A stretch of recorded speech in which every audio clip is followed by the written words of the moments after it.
Bonjour. Nous avons appris dans ce module que la pensée critique s'était d'abord développée dans le contexte de la Grèce antique et nous avons ce faisant soulevé un certain nombre de problèmes qu'il nous faudra garder en mémoire. Nous avons vu que la pensée critique, quel que soit l'objet sur lequel elle porte, suppose une certaine mentalité. Ne recevoir comme acceptable que des thèses qui ont été soumises à l'épreuve critique de la raison.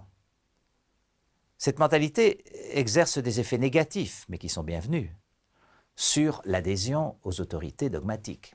Thalès et les physiciens de l'école de Milet sapent sans le vouloir et peut-être sans le savoir les bases de la religion traditionnelle, qui était le fondement de légitimité du pouvoir aristocratique. À peu près 2000 ans plus tard, au Moyen-Âge, tel que le représente Umberto Eco, récemment décédé, la redécouverte supposée de la comédie d'Aristote risque, selon le moine Jorge de Burgos, de détruire les bases même du christianisme, et donc les bases de tous les pouvoirs qui s'appuyaient sur lui. Et Galilée, 3 siècles plus tard, au XVIIe siècle, en défendant la théorie copernicienne, il encourage, bien malgré lui, un mouvement de contestation de la vérité des Écritures. Pourquoi? Mais entre sa raison critique, qui lui dit que Copernic a raison, et sa foi, qui lui enjoint d'accepter ce que disent les Écritures, c'est-à-dire le géocentrisme de Ptolémée, il choisit sa raison, Copernic.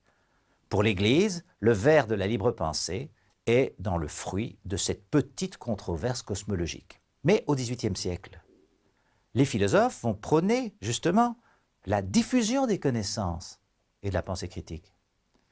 Alors eux, à l'inverse de ceux qui, en Grèce ou dans l'Europe médiévale et moderne, faisaient des procès d'impiété aux savants, mais eux célèbrent cette extension du domaine de la pensée critique. La science vaincra les ténèbres.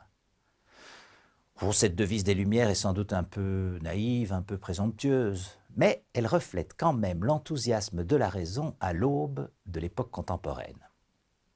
Mais les attaques contre l'ordre théologique n'ont pas seulement été indirectes, comme c'était le cas dans le cas de Thalès et de Galilée, elles ont également été directes.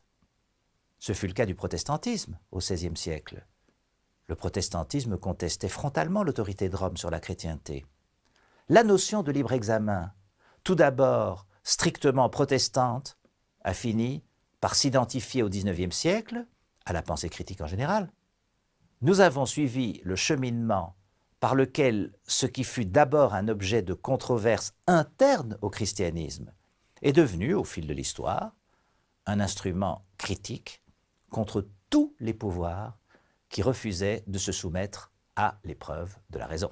En même temps, il faut bien dire que sur un plan plus positif, le libre examen a acquis le statut d'une méthode de libre investigation des problèmes, sans tabou ni censure. Nous savons qu'il ne s'est pas imposé facilement aux prétentions des églises, les églises qui visaient à continuer à régenter la société.